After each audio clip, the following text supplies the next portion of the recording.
Teddy the boy revelled in his football, as boys will do. And middle-aged Arlene lived in a single-storied house across the road from Teddy's home, which was a two-storied house.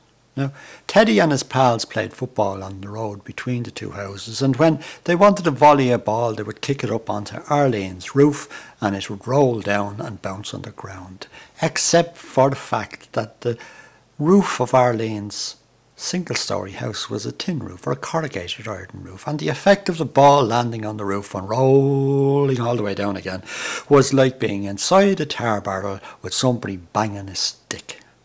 It was reverberating forever and ever and ever. And Arlene used to come out and ask them to stop playing and stop playing and stop playing and stop playing. And they'd stop and they'd start again and again and again. And this night she lost her temper and she came out and she saw Teddy first. And she said to Teddy, "Teddy, if you don't stop playing football, I'll haunt you when I die." Well, this was a new one. And she slammed the door and the door shook on its frame, and off she went inside. And she was immediately sorry she said it, because she was just in, bad form, and she was driven to distraction by the banging and the noise and everything else. But the boys went home and they stopped playing football because it was quite vehement, the threat to be haunted by Arlene. And as it happened, that very night, Arlene was having words with her sister Bernice, and she put a large piece of raw chocolate into her mouth, and sadly, as it happened, and these things do happen in human situations, she choked on the chocolate and she expired. She was dead. Well, it was all very sad, but for poor Teddy it was even sadder, because he was demented. He was convinced he was after killing Arlene with the ball bouncing and the noise and the destruction and the distraction to her well-being, and he thought she was going to haunt him.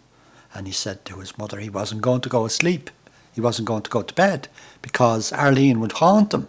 And of course his mother placated him as best she could, and she brought him across the road by the hand and knocked on the door of the morning house, and she asked for Bernice, and Bernice came out and she explained what happened and told Bernice what happened, and asked Bernice to say to Teddy that all was well.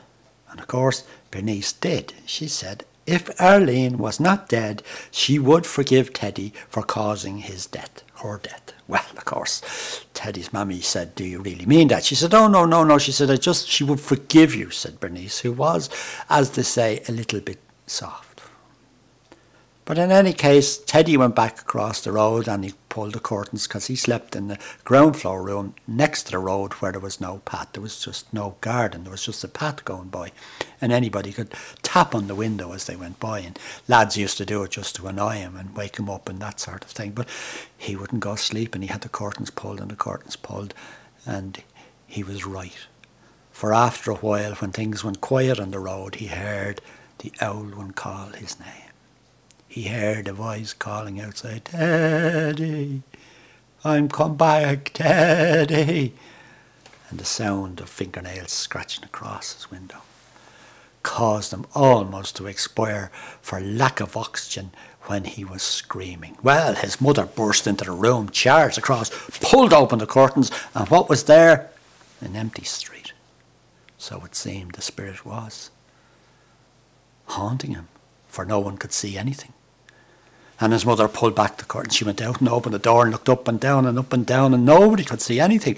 So she went in and she stayed with him, and somebody stayed with him, and he fell asleep eventually for exhaustion. Well, the next night the same thing started again. "Teddy, Teddy," and down the sound of the thing, and he was screaming and screaming and screaming, and this went on for a week anyway.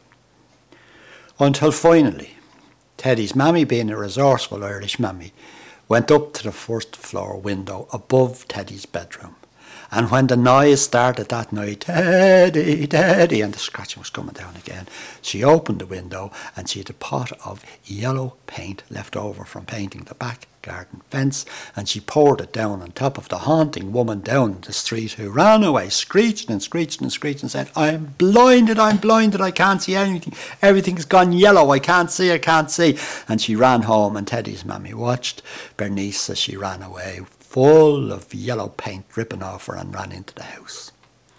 Well, the next day she went over and she banged on the door, and she told Bernice that if ever again anybody came near her house to haunt her or her family, she would make sure that Bernice was locked up as a barking mad lunatic. Well, after that things calmed down and things quietened down, but Teddy never ever ever played football on that road again, for he had seen 2 mad women on the road, and that was enough for one boy in a full lifetime.